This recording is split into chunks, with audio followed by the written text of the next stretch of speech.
প্রিয় দর্শক, প্রীতি এবং শুভেচ্ছা নিন। সাজ্জাদ কাদির এই মুহূর্তে আপনাদের সামনে কথা বলতে এসেছি। সেনা প্রধানের কি হলো? এক কথাই বলবো, কিছুই হয়নি। সেনা প্রধান যেভাবে কাজ করছিলেন সেভাবেই তার কাজ করছেন, কাজ করে যাচ্ছেন, রুটিন ওয়ার্ক করছেন। এই প্রসঙ্গটি নিয়ে এই মুহূর্তে কথা বলবার কারণ হচ্ছে নানা রকম গুজব, নানা রকম প্রোপাগান্ডা, এসবের কারণে এবং অনেকে আমার কাছে মেইলে বার্তায় জানতে চাইছেন যে আসলে কি কোনো ঘটনা ঘটেছে বা ঘটতে যাচ্ছে। মানুষ এই মুহূর্তে, বাংলাদেশের মানুষ আতঙ্কে দিনাতিপাত করে, প্রতিনিয়ত আতঙ্কে থাকে।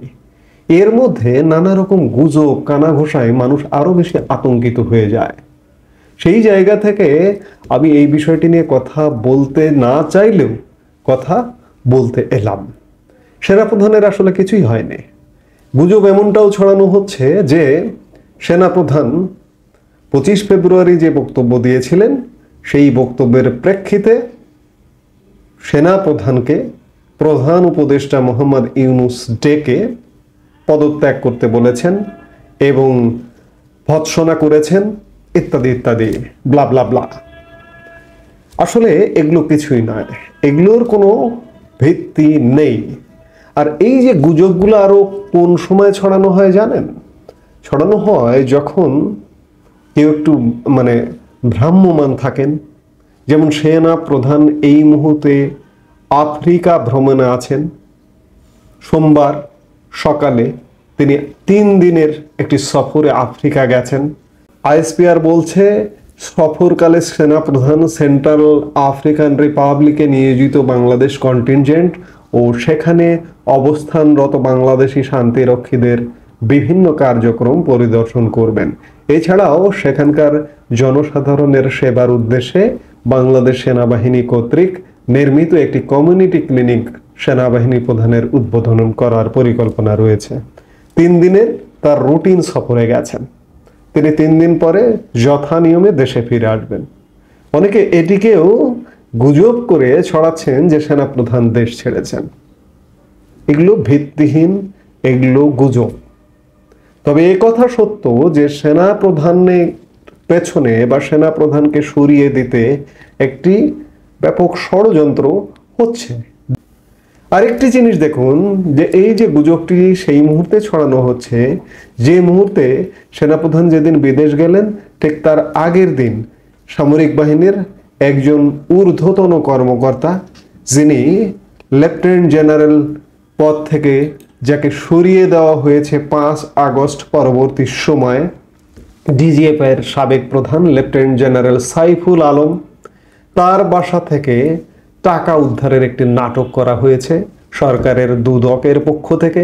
বেশি না, মাত্র 2,45,00,000।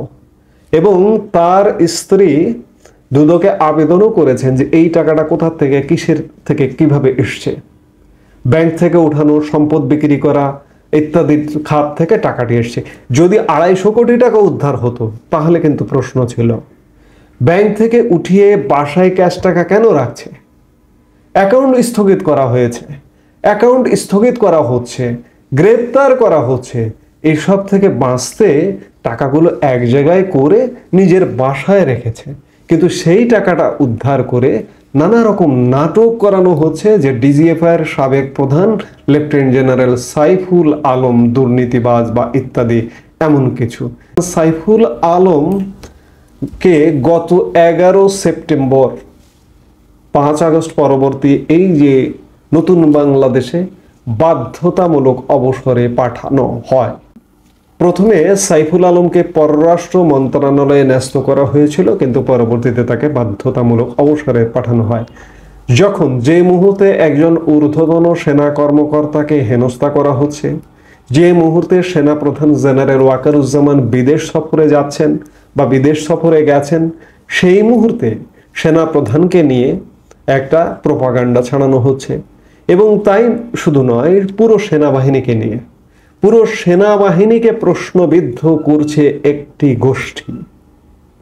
বাংলাদেশের মানুষ, আপনাদের বুঝতে হবে যে এই মুহূর্তে বাংলাদেশকে যদি বাঁচাতে পারে একমাত্র সেনাবাহিনী বাঁচাতে পারে এবং জেনারেল ওয়াকারুজ্জামানই বাঁচাতে পারেন। তার হাতে বাংলাদেশ ব্যর্থ হবে নাকি এই ব্যর্থতা থেকে ইউটার্ন করে সামনের দিকে এগোবে, তার উদ্যোগেই হতে পারে। আজকে ধরুন সেনাপ্রধান জেনারেল ওয়াকারুজ্জামানকে সরিয়ে দিলেন, সরিয়ে দিয়ে আর একজন সেনাপ্রধানকে নিয়ে আসছেন। কাকে নিয়ে আসবেন? তার পরবর্তী যারা ছিলেন তাদের প্রায় সবাইকে অবসরে পাঠানো হয়েছে।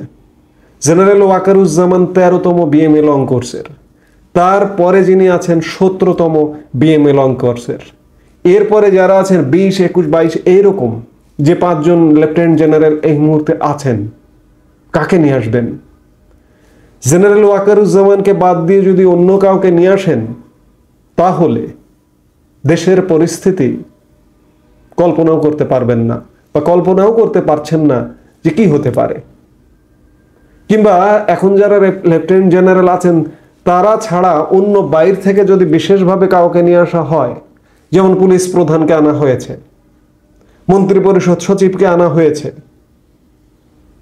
যারা বর্তমানে লেফটেন্যান্ট জেনারেল আছেন তাদের মধ্য থেকে কি সেনাপ্রধান করা হবে? যদি এই সরকারের যে পরিকল্পনা, এই অন্তর্বর্তী সরকারের পরিকল্পনা, তাদের মধ্য থেকে নাও করা হতে পারে, বাইরে থেকে আমদানি করা হতে পারে, তখনকার পরিস্থিতিটি কিন্তু আরো বাংলাদেশের বিপক্ষে যেতে পারে, এ কথা বলে রাখলাম। তো কাজেই এই যে সেনাপ্রধানকে সরানো, সেনাপ্রধানকে কলঙ্কিত করা, সেনাবাহিনীকে কলঙ্কিত করা, এগুলো সম্পূর্ণ কুচক্রী মহলের কাজ।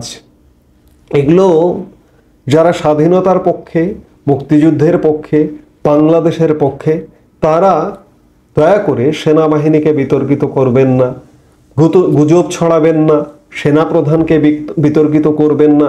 সেনাপ্রধান নিয়োগের প্রজ্ঞাপন জারি হয়েছিল 2024 সালের 11 জুন।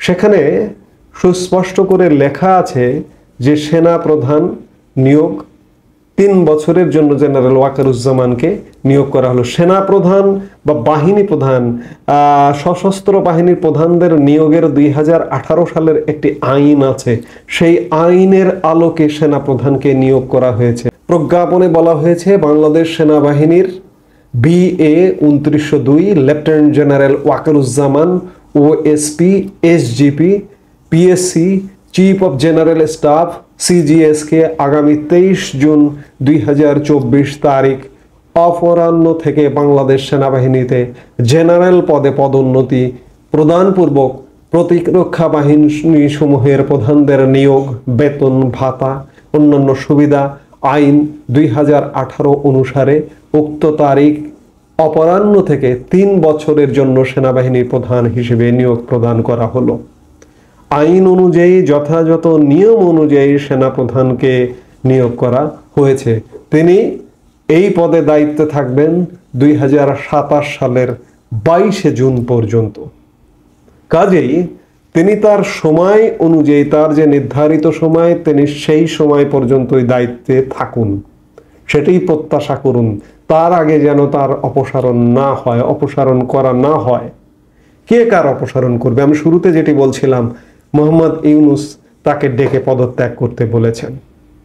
সেনাপ্রধানই মোহাম্মদ ইউনুসকে পদত্যাগ করতে বলবেন, এমন ঘটনা ঘটবে। আমরা সেই অপেক্ষায় আছি। সেনাপ্রধানকে অপসারণ করবেন কে? রাষ্ট্রপ্রধান, রাষ্ট্রপতি। সেনাপ্রধানের কারণে রাষ্ট্রপতি এখনো টিকে আছেন। রাষ্ট্রপতি সেনাপ্রধানকে অপসারণ করবেন না, মোহাম্মদ ইউনুস চাইলেই কিন্তু হবে না। কাজেই সেনাপ্রধান থাকছেন, থাকবেন। তার দায়িত্বকালেই দেশের সংকট উপস্থিত হয়েছে, তার দায়িত্বকালে আওয়ামী লীগ সরকারের পতন হয়েছে। আমরা প্রত্যাশা করি তার দায়িত্বকালীন সময়ে দেশ স্টেবল হবে, দেশে একটা স্বাভাবিক অবস্থা ফিরে আসবে, নির্বাচন হবে এবং নির্বাচনের মাধ্যমে একটি গণতান্ত্রিক ব্যবস্থা ফিরে আসবে, একটি রাজনৈতিক ব্যবস্থা ফিরে আসবে।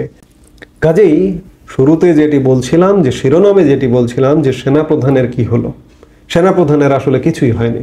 সেনাপ্রধান স্বাভাবিক নিয়মে স্বাভাবিক কাজকর্ম করে যাচ্ছেন, স্বাভাবিক কাজকর্মেই আছেন এবং আমরা প্রত্যাশা করি তিনি তার স্বাভাবিক কাজকর্মে থাকবেন এবং দেশের যে অবস্থা, এই অবস্থা থেকে উত্তরণ একমাত্র তিনিই ঘটাতে পারেন এবং তার নেতৃত্বে তার পুরো বাহিনীটি ঘটাতে পারে।